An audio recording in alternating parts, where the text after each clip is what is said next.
Today we're going to take a look at upward swings and see relationships to other upward swings and how this can give you a good idea if a stock will be good to swing into the next day. So first of all, we're going to start with Apple on the 5-day 10-minute chart, and we're going to measure this upward swing here from its lowest point to its highest point. Then we're going to project it off of our next low. Now you can see here we make the 1282 extension and then come down to make a new low. So when we make a new low, we're just going to activate that drawing and pitch it off of our new low. So you can see we break above the 282 here, come back down to bounce on a upward trending VWAP, and immediately on open we make the 1618 extension and come back down to make a new low, right on the 100% extension of our previous upward move.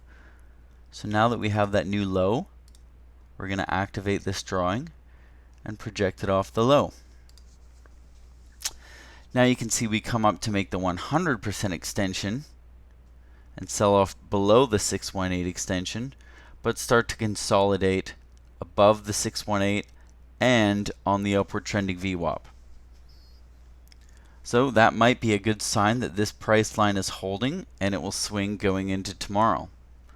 So once we've made that 100% extension, we'll simply activate this drawing and project it off the new low. And you can see that on open today, we made the 1618 extension. So our downward swings are not getting smaller. Now we come down to bounce off the 100 on our new low. So we're going to activate this drawing and pitch it off the new low. Now you can see we get rejected by a downward facing VWAP and our 28.2 extension to form a slightly newer low. So we'll just activate that again. Now we'll see how it acts around this 282, or if it can push up and sell off to hold on this 28.2 extension, and maybe it will be good for another 100% tomorrow.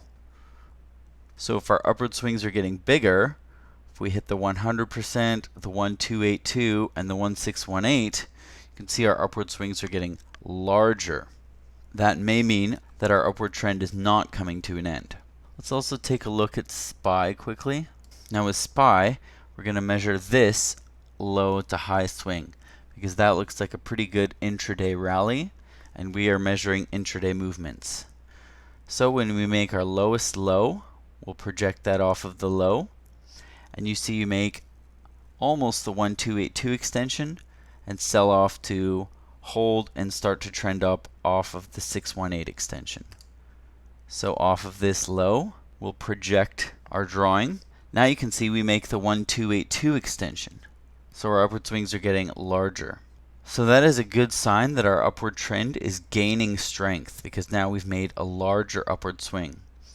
And when you see we make a new low of the day, we'll simply activate our drawing and pitch it off the new low.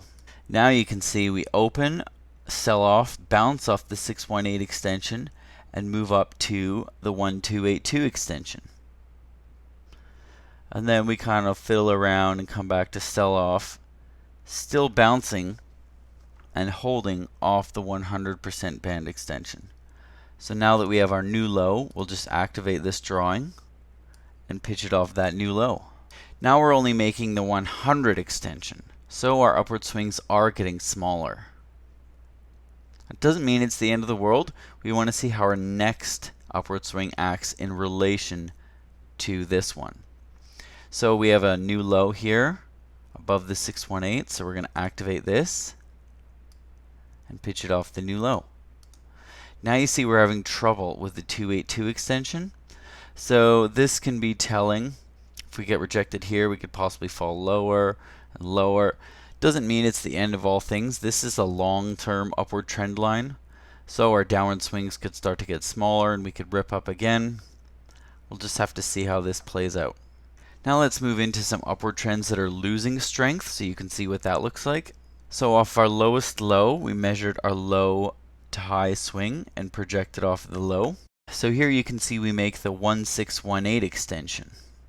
So our upward swings are getting larger, and then we push down immediately to make a new low above the 100% band. So we'll move our drawing off of that low.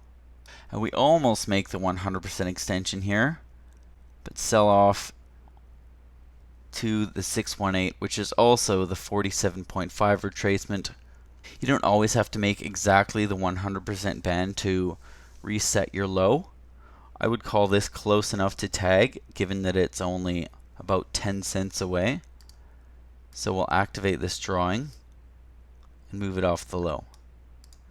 Now you can see we don't even make the 100% band and are getting rejected by the 618.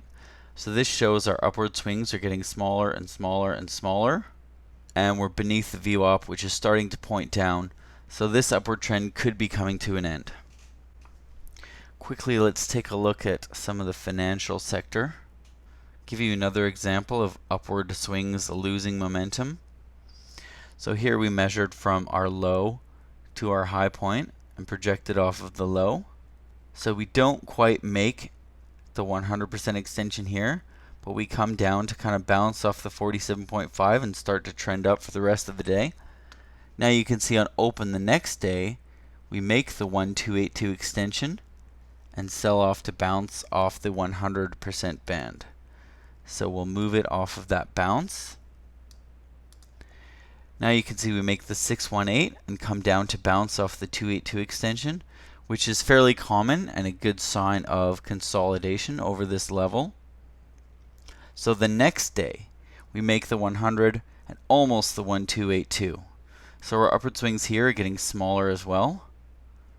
And if we activate this to move it off of the new low, you can see we're not breaking above the 47.5. So we didn't break the 618, we don't break the 47.5.